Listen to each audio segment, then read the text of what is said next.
From the world of politics to the world of business, this is Balance of Power.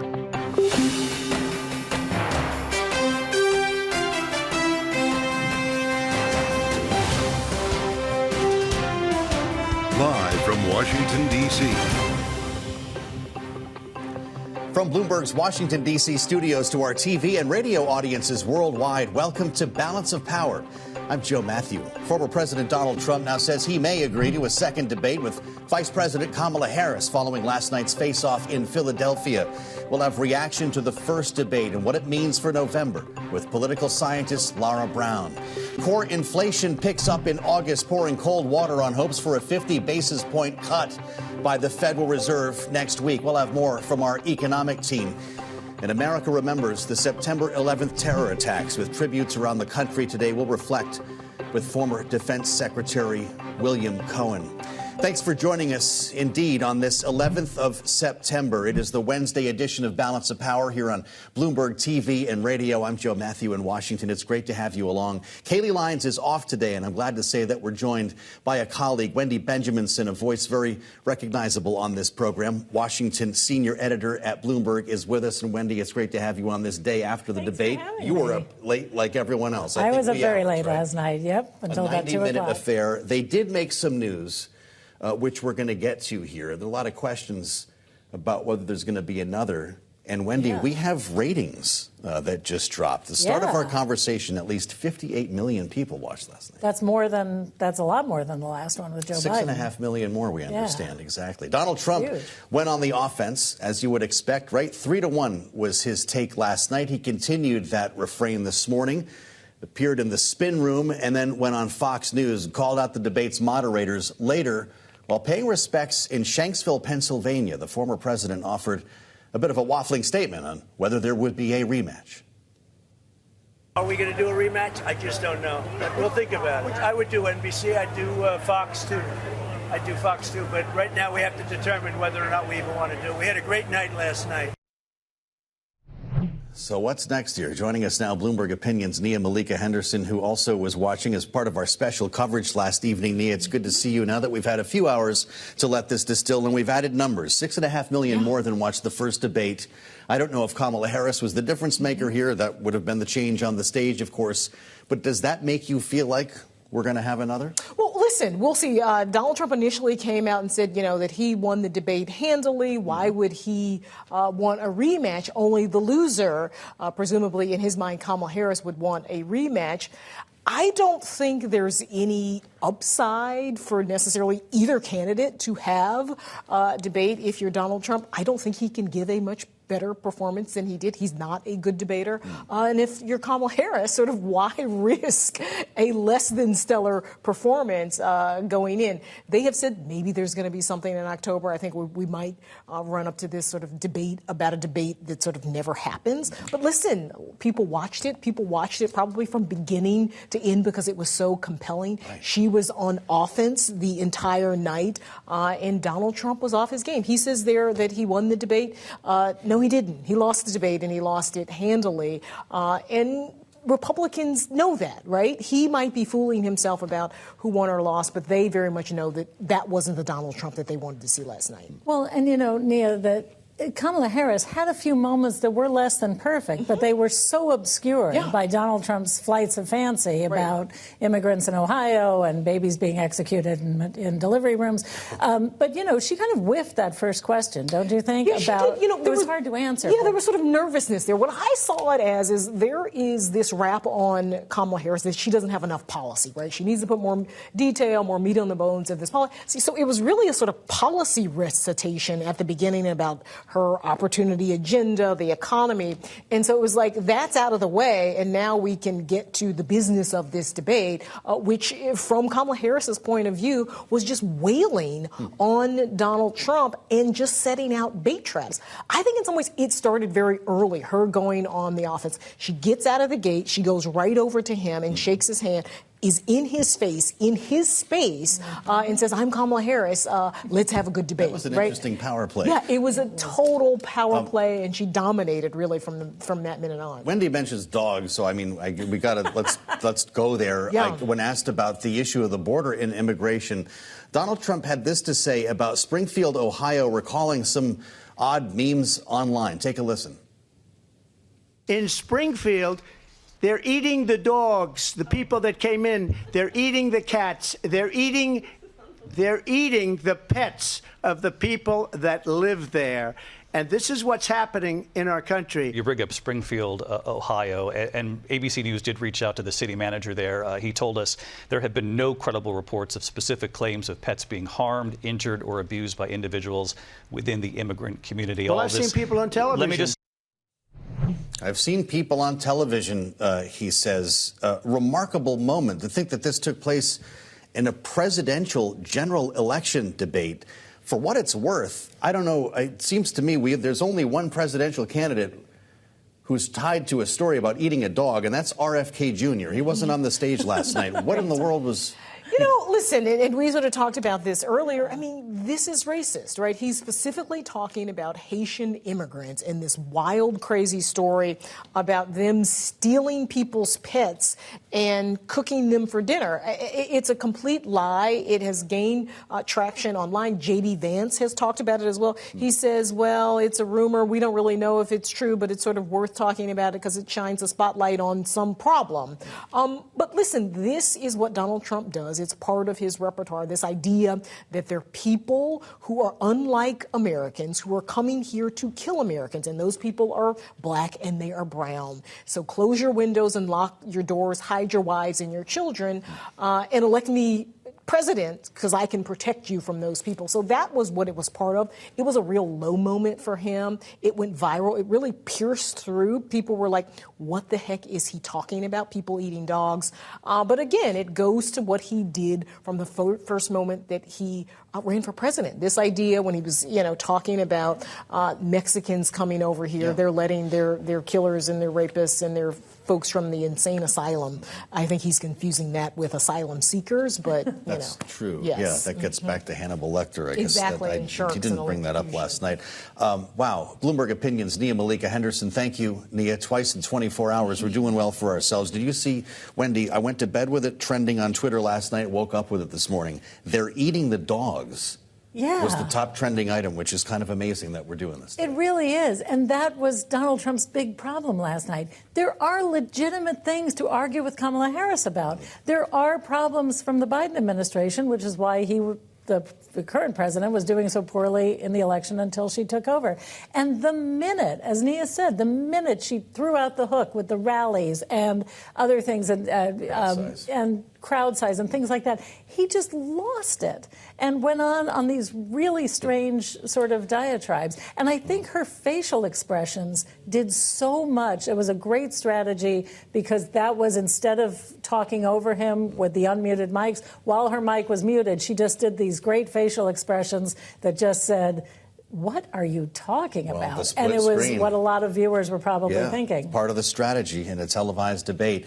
Of course, if Kamala Harris has a big problem, to borrow a phrase from Wendy, it's inflation. And economic news, underlying inflation today picking up unexpectedly in August, rising 0.3% since July, 3.2% from a year ago.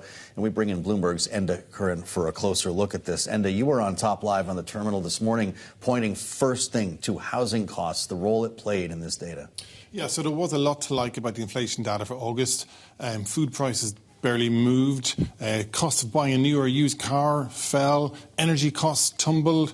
Coffee costs fell by the most on record. That's all a good news story. But yes, it was ruined by housing. Housing costs, shelter costs rose by 0.5%, the most this year. Now, by now, the big hope had been that rental costs would be slowing and, new houses would be coming on supply and overall housing costs would be falling. But these numbers have kind of put a dent in that blow. So that's why core inflation overall went up. It was the biggest contributor. It probably means the Fed can only lower interest rates now by maybe 25 basis points instead of the half basis points some people are talking about when they meet next week. So a good number overall, but housing is the real sting. Well, and going back again to the debate last night, Kamala Harris did open by talking about her plans for a caring economy, which includes taking care of housing, child care, all the things that are going up in this report. But how much can the federal government actually do? How much could she actually accomplish to bring down those prices? Well, if you think about the price gouging side of things, I mean, the inflation numbers on food tell you there's not much going on there right now. So maybe that gouging story, whether you buy it or not, has passed by. But on housing,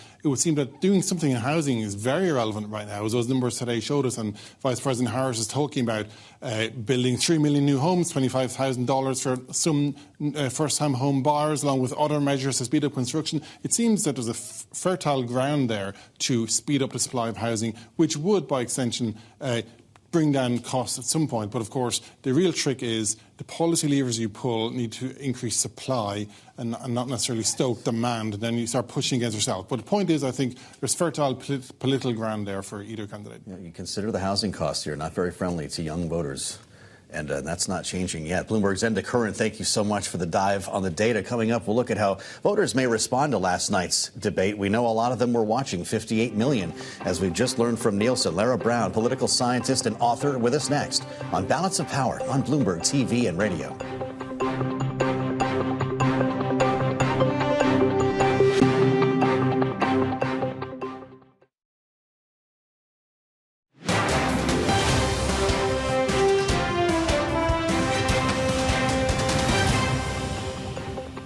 I'm going to tell you that I have traveled the world as Vice President of the United States, and world leaders are laughing at Donald Trump. I have talked with military leaders, some of whom worked with you, and they say you're a disgrace. Let me just say about world leaders. Viktor Orban, one of the most respected men, they call him a strong man. He's a tough person, smart. Prime Minister of Hungary. They said, why is the whole world blowing up? 3 years ago it wasn't. Why is it blowing up? He said, because you need Trump back as president. They were afraid of him. China was afraid, and I don't like to use the word afraid, but I'm just quoting him. China was afraid of him. North Korea was afraid of him. It was Donald Trump and Kamala Harris, of course, last night, the big debate, talking about how world leaders perceive Trump after he again is baited by Kamala Harris, saying that they call him a disgrace. We want to boil down some of the talking points last night and distill what we heard in this debate with Lara Brown, political scientist and author of Amateur Hour, Presidential Character, The Question of Leadership. Lara, thanks for being with myself and Wendy today. The headlines across the front pages in America were remarkably consistent today. Trump takes the bait. The front of the New York Post, Cam Bush. Was that really the job for Kamala Harris last night? Not to put forth policy proposals, but to get under Donald Trump's skin? Well, I think she did both. And I think she was effective largely because she was able to position herself as the candidate of change. I mean, it is really extraordinary to think that the sitting vice president was able to move herself away from the current administration, talking about some of her new policy proposals, even if they are not dramatic or, all that great of a departure. And at the same time, she was able to do exactly what her campaign telegraphed, which was get Trump to talk about the things he talks about at his rallies, which really is nonsensical gibberish that his base just cheers because it's a fun time had by all. Well, Lara, speaking of fun times, I wanted to ask you about the big prize that Kamala Harris sort of won at the end of the debate last night, which was the endorsement of Taylor Swift and with it her 283 million Instagram followers. But J.D. Vance had some thoughts about that. Let's first hear what he had to say. Look, we admire Taylor Swift's music, but I don't think most Americans, whether they like her music or fans of hers or not, are going to be influenced by a billionaire celebrity who I think is fundamentally disconnected from the interests and the problems of most Americans. So well, that was on Fox News. And I just wanted to ask you, is it true? Is he right that Taylor Swift has no impact on the race at all? Well, I think Taylor Swift is unique in terms of celebrity endorsements. She really does command influence in a way we have not seen before. And I can tell you, this morning, I went to the dentist. I was having a conversation with my hygienist, who is from a Midwestern state, and she told me that I asked her if she had watched the debate. Being a good political scientist, I wanted to know what the people thought. And she said she watched about 20 minutes of it, thought it was too much conflict and too ugly, and she didn't like it, so she turned it off. And I said, well, did you hear that Taylor Swift endorsed Vice President Harris? And she said, you're kidding. Oh, my gosh, I've got to read it. I've got to find the post. I'm absolutely going to be talking to my friends, and all of us are now going to vote. So I will tell you, I was surprised because I didn't think that it would have that kind of an impact on the 23-year-old hygienist from the Midwest who's working on my teeth this morning. I just want to get back to what J.D. Vance said there a second, whether they like her music or fans. They're not going to be influenced by a billionaire celebrity. Lara, was he talking about Donald Trump? Well, I mean, or himself, right? I mean, he did write a book that was a bestseller. He has, earned quite a bit of money from those in Silicon Valley. He's not quite at the billionaire status, but certainly his running mate is. But I think it's so interesting because 300,000 people have already gone to the link that Taylor Swift tweeted out or posted on X that was for voter registration. So it's really kind of extraordinary, the influence and the message that she is sending about kind of get in the game and get yourself educated and ready to go. Yeah, I also wanted to ask you, though, I mean, we've been focusing, and all of our colleagues around town have been focusing all day on Donald Trump's performance last night. Kamala Harris did, obviously a commanding job, but there were a few moments where, had it been a different opponent, we might be talking more about her. When she was asked about her policy changes, she said, I'm going to answer every single one of those, and then talked about fracking and ran out of time. But, how, absent Donald Trump, how would you assess her performance if she were debating someone else? I do think she was very strong in her answers. It is true she was, I would say, a bit nervous and wanting to make sure she kind of hit her early marks. But as the debate went on, she grew, I think, more confident with herself, especially as she watched, former President Trump keep going down these rabbit holes. I just have to say, the thing that he said that she would never be able to get away with was when he said, I have concepts of a plan with respect to his replacing Obamacare. He has been running on repealing Obamacare since 2015. It's now 9 years later. What sort of policy details or plans are there? Had she said anything near that, I think she would have been taken to task. So at the end of the day, these performances are always relative. What we are always looking for is actually a sense of stature, command, confidence, and clarity. And I think that people are willing to forgive a few things here and there because they know the task is a difficult one. Lara Brown, I'm glad you can join us, political scientist. We're out of time, Lara, but quickly, yes or no, is there going to be a second debate, or is that all we get? No, I don't think so. I agree with Nia. Thanks, Lara. Coming up, we'll take a look at how the market is reacting to today's CPI data, as well as last night's debate. The intersection of politics and the markets next on Balance of Power on Bloomberg TV and radio.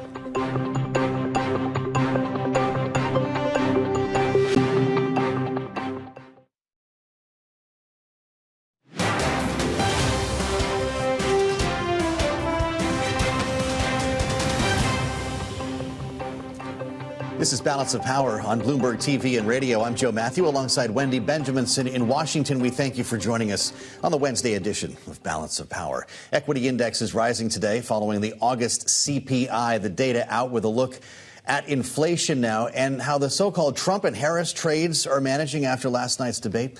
We're joined by Bloomberg's Esha Day in New York. Esha, it's great to have you. I want to start with the data. It was kind of a mixed up day in the markets. You can find good and bad in these results here. And that, of course, collides with all the rhetoric that we heard last night in the debate. Wall Street is seeking answers. I'm not sure investors got any last evening. Why don't we start with the data and how that played on stocks today? Yeah, sure. And you're right. You know, one of the big things that people were hoping they will get from this data was a little bit of clarity on how the Fed will move or lower interest rates in its meeting next week, this month, essentially. That debate does not really quite get confirmed or settled. It definitely looks like it's likelier that the Fed will lower by 25 basis points and not 50, and that was not something that the market was hoping to hear. But at the same time, it was not really a very conclusive number. Yes, core CPI came in a little hotter than expected, but definitely there's not this kind of clear settlement that the investors were looking for. And we saw that in the market. Initially, stocks went down as much as like 1.6%, as I see on my terminal, but they closed up 1.1%. And really, tech stock came in. The mega cap tech stocks came in to save the day. Nvidia, Microsoft, these were like one of the biggest contributors to the market's gains today. So overall, markets ended up the day in green. But do we have a very clear consensus? When I speak to my sources, the understanding is that there's not a lot of conviction from what the headline number would suggest. But we'll see how this goes, especially next week. We just have a minute, Esha. I just wanted to ask you, though, how much of a barometer are the stock moves in terms of what will happen in the election in November? You know, do these stock moves actually tell us anything we should, be counting on?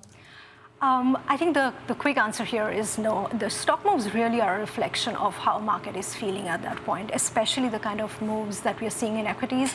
For example, we saw Trump Media, which is the parent of Truth Social, Donald Trump's social media company. Shares of that fell down 10%. But again, we saw energy stocks closed the day lower. Energy was one of the biggest decliners on the S&P 500 index today. We saw prison stocks, which have again been kind of very, very obvious Trump trade, so to speak, also ended the day lower. It definitely shows that the knee-jerk reaction from the debate is a sense that Trump did not fare as well as some may have hoped. In the meeting, in the debate yesterday, but at the same time, it's really just a knee-jerk reaction and not much else. All right, Esha, great to have you with us today. Bloomberg's Esha Day, we thank you. I guess you can tell how Wall Street thinks about this. Crypto down, solar up, Wendy? Right. Maybe that's the poll of the day? Exactly. They seem to think that, clean energy will happen under Harris. Thanks for being with us today anytime on the program. Yeah. This is Bloomberg TV and Radio.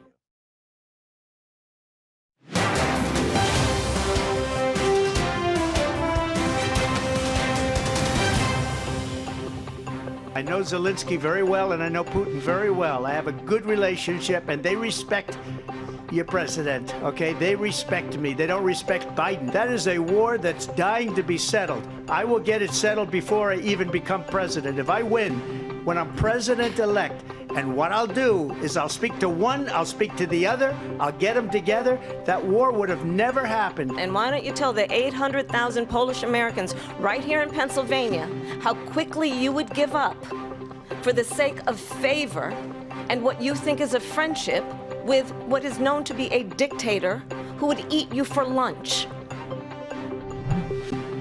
Donald Trump and Kamala Harris last night debating over how to handle the war in Ukraine. We did spend some time on foreign policy, and it's a pleasure, as always, to be joined by William Cohen, the former U.S. Secretary of Defense, founder and CEO of the Cohen Group, this day after the debate. Mr. Secretary, thanks for joining, as always, on Bloomberg TV and radio. I'm sure you watched that and had some thoughts of your own. And a frequent Republican refrain that we hear is that the U.S. entered no new wars when Donald Trump was president. If he was so damaging to Ukrainian security, why do you think Vladimir Putin invaded Ukraine while Joe Biden was president? I think Putin invaded Ukraine because he felt that the United States was not taking him seriously. And when he went into Georgia earlier in that last century, and certainly when he went into Crimea. So I think he felt that the United States was so interested in not engaging in any kind of a conflict with Russia that he was free to go about his business. I think also many of us saw what Putin was up to going back to 2007, and when he gave that famous speech in the Munich Security Conference, that he thought that the fall of the Berlin Wall and the end of the Soviet Empire was the greatest tragedy of the 20th century, and that he wanted to, if he could, reconstitute the Soviet Empire under the Russian flag. And that's what he's tried to do in Ukraine. And former President Trump never criticizes Vladimir Putin. He sided with Putin in Helsinki. When the issue came up, was Putin involved in our elections? Our entire intelligence community said, yes, he was. And Donald Trump said, I believe Putin. So I think the question is that Putin believes that the United States would not resist what he was about, but he is about trying to reconstitute the former Soviet Empire under his flag, the Russian flag. Well, I don't know if you think Donald Trump has anything there, whether you think this would have happened under his presidency, but it is worth noting that even at this desk, when we've talked to, for instance, Oksana Markarova, the Ukrainian ambassador to the U.S., or even President Duda of Poland, we've asked them about their thoughts on a potential 2.0 and to the extent to which Donald Trump might compromise Ukrainian security. He was given several opportunities, we should note, last night to say that he hopes Ukraine wins the war. He wouldn't say that. He would only say he wants the war to end. But those two people I mentioned from Ukraine and Poland remind us Donald Trump provided lethal weapons to Ukraine when others would not. Does he deserve credit for that? Well, he gets credit for that. Anytime we provide weapons to Ukraine to help stave off a Russian attack, obviously that person deserves credit. But the fact is that Donald Trump, what he wants to do is to solve the problem, is to sell Ukraine out. He has had multiple opportunities to say that Ukraine should be defending its territory, that we support them defending their own territory, that we support our NATO allies helping them to defend their territory. He refuses to say it because he really is trying to curry favor with a dictator, and that is Vladimir Putin. So I think it's no question that he would sell out Ukraine in a nanosecond rather than saying we're going to continue to wage this campaign. He would sell out Ukraine. Well, I'll tell you what, Kamala Harris said last night that if Donald Trump had been elected, Vladimir Putin would be sitting in Kyiv right now. Do you think she's right? I don't think he had to be sitting in Kyiv. I think that Kyiv would have fallen rather quickly unless the United States and our Western allies provided them with a measure to resist that. We didn't give them enough soon enough, and as a result of that, they're suffering tremendous losses. But we are doing much better, and I think that they are putting up a fight for their lives because their lives and their nation, they're at stake. You're watching, of course, the situation in the Middle East, Mr. Secretary. We've talked about it quite a bit since the events of October 7th. Donald Trump said last night that Kamala Harris, if elected, would mean the end of Israel, that Israel would not exist, he said, within 2 years. Do you see any daylight between Kamala Harris and Joe Biden when it comes to policy on Israel? No. As a matter of fact, I've known Joe Biden for almost 50 years. I know that Joe Biden has been one of the strongest supporters of Israel during his entire career. And there's under no circumstances would Joe Biden ever sacrifice Israel's right to defend itself and our ability to help them defend themselves. And so the notion that either Joe Biden or his successor, Kamala Harris, would sell out Israel is absurd. And I think that's just another one of those provocations that Donald Trump is trying to perpetrate on the American people. Israel has the strong support of this country. It always will. But what was important last night is what the Vice President said, hey, we have to be concerned about innocent lives being lost as well. So how you conduct a war is important, as well as the fact that we're supporting you, how you do that in terms of minimizing the lives of those innocent people. That's also important. I think she made that point very clearly. Well, Mr. Cohen, we're meeting today on the 11th of September. A pretty remarkable 23 years later to wake up this morning, those of us who live anywhere between Boston and Washington, D.C., to note the weather today. It felt and looked exactly like it did the morning of 23 years ago. I had an opportunity to talk with Mark Schweiker, the former governor of Pennsylvania, who became governor because of 9/11 when Tom Ridge went to the Homeland Security Agency. And he emphasized what we need to do to stay vigilant as we mark 23 years. Here's what he said. On this gorgeous Wednesday, it's also about proper reflection, commemorating those who perished, and relative to Homeland Security, that it's more than just a moniker. I think 9/11 can be not just about commemoration, even though that's the lion's share of the emotional aspect today. Staying on top of our Homeland Security game and remaining vigilant is essential as well. Mr. Secretary, people under 25, maybe even 30, don't have great memories of this. It wasn't part of their life. They don't have the worldview that someone may have who experienced that, remembers the fear and the confusion of that day, the day the world changed for a lot of Americans. And I wonder, to the extent that we try to advance the lessons learned on 9/11, if the greatest tribute to those who lost, those who died that day and the first responders who followed, is to continue that vigilance that the governor talks about. Yeah, absolutely. It's why memory and memorials are so critical to our lives. If we don't remember what has happened in the past, we're likely to have it happen again.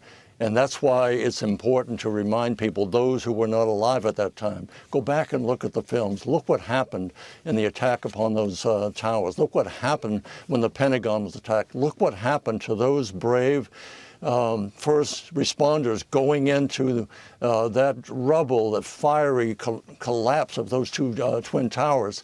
And look at the courage they showed running into fire and running away from it. We have to remember that to always keep in mind the world is dangerous. There are people in this world who would like to replicate what happened on 9/11, and we have to remain vigilant, and we have to remember those who lost their lives in the protection of our security. It was a somber day today, but one that we have to keep repeating, reminding ourselves.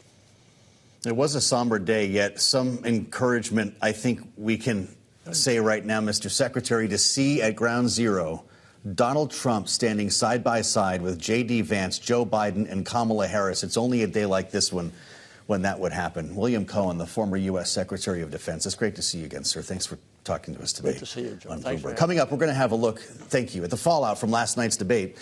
You know, we need to hear from our political panel next. They're up on Balance of Power on Bloomberg TV and radio.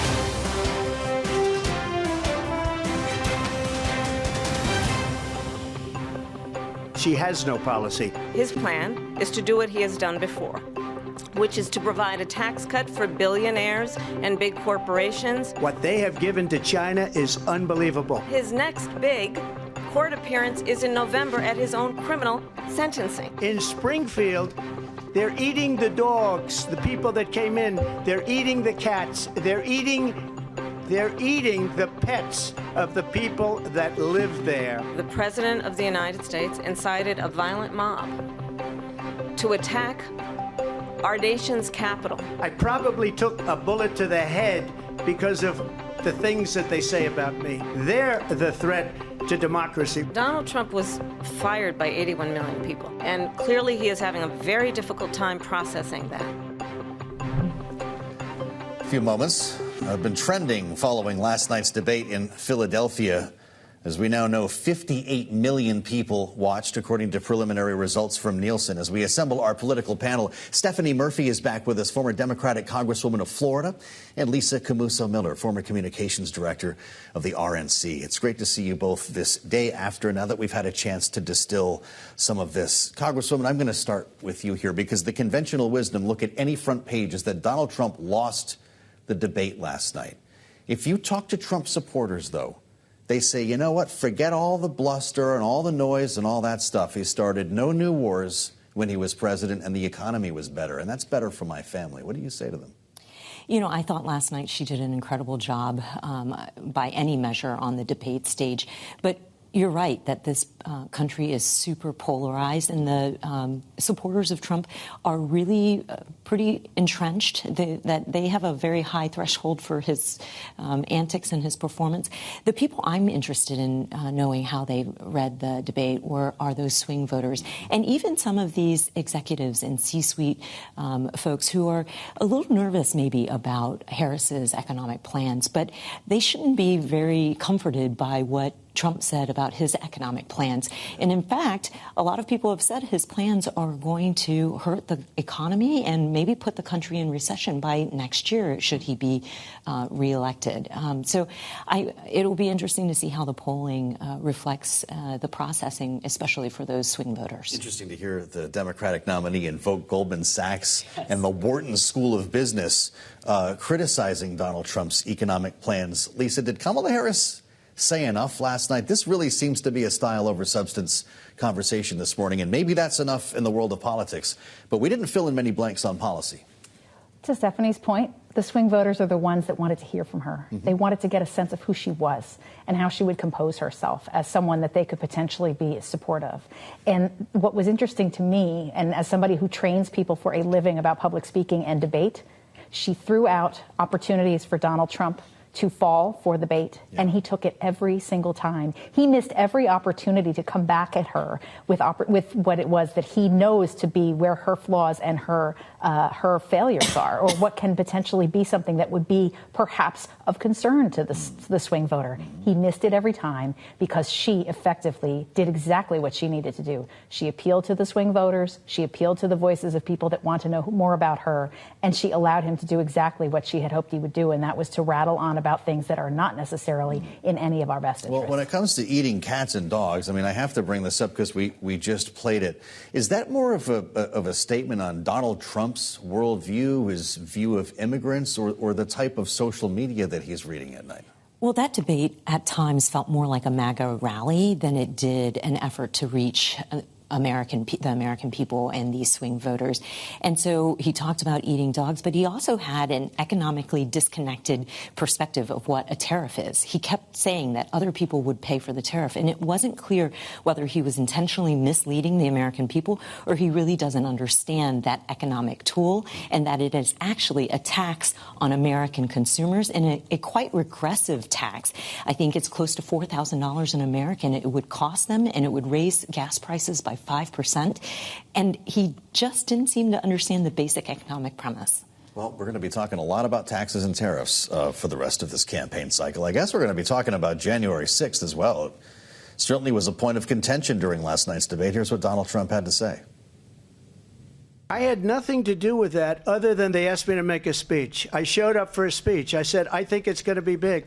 I went to Nancy Pelosi and the mayor of Washington, D.C., and the mayor put it back in writing, as you know.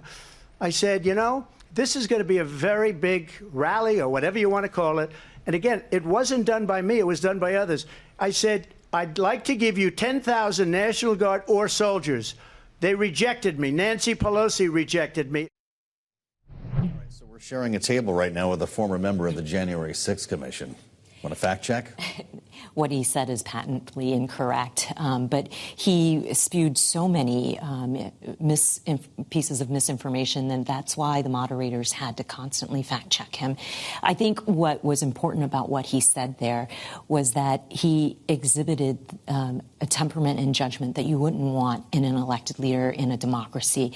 As VP Harris said, you know, you can't just accept the outcome when you're the one that is winning. And I think he showed the American people exactly who he is, even though in the last couple of weeks he has said that he's admitted that he did lose by a little bit. So he's kind of all over the page on that. Yeah. Imagine being a Jan 6 rioter who is serving time, to hear the guy who sent you down there to do this say that, yeah, I knew I lost. He didn't seem to know what the moderators were talking about when they fed those words back to him last night. I'm wondering, he said it was sarcasm. I think, Lisa, what do swing state voters think about this? The undecided voters watching this, hearing Donald Trump suggest that those convicted of offenses on January 6th who attacked the Capitol were somehow misused or abused and should be pardoned. It's a violation of the trust that the base of the party has put in him, for certain, to Stephanie's point. Absolutely a violation of that trust. The swing voters, though, are paying closer attention to some of the most ridiculous comments that he made, like the eating of household pets and other variety of things that were happening there. And they were looking for a contrast between the way that he speaks about chaos and all of the things that go along with a Trump administration, as opposed to a composed and a thoughtful leader, which is what you saw in Kamala Harris. And that, to me, the difference between their two dispositions alone is a reminder to people that your president ought not to have that level of ridiculousness, and that people want us to be restored to a place where we can have an open and good dialogue between two parties that can very well get the job done that we need done in order to be successful as American people. Tariffs are not considered conservative. Are they Republican now? Is that part of the Republican lexicon? Tariffs are taxes, and regardless of how anybody talks about it, you and I both know that if they put a tariff on the country of China, then you can guarantee that your Amazon packages will cost more when they arrive to your home. And that's the one policy that he can do on day one and has demonstrated a willingness to impose tariffs up to 50%. He doesn't need Congress. Very important. Kamala Harris does. For instance, a price tax or gouging spending. Isn't that right? Congress will matter. Coming up, today marks 23 years since 9/11. Our panel will stay with us next with more on balance of power. With a view of Ground Zero, this is Bloomberg TV and radio.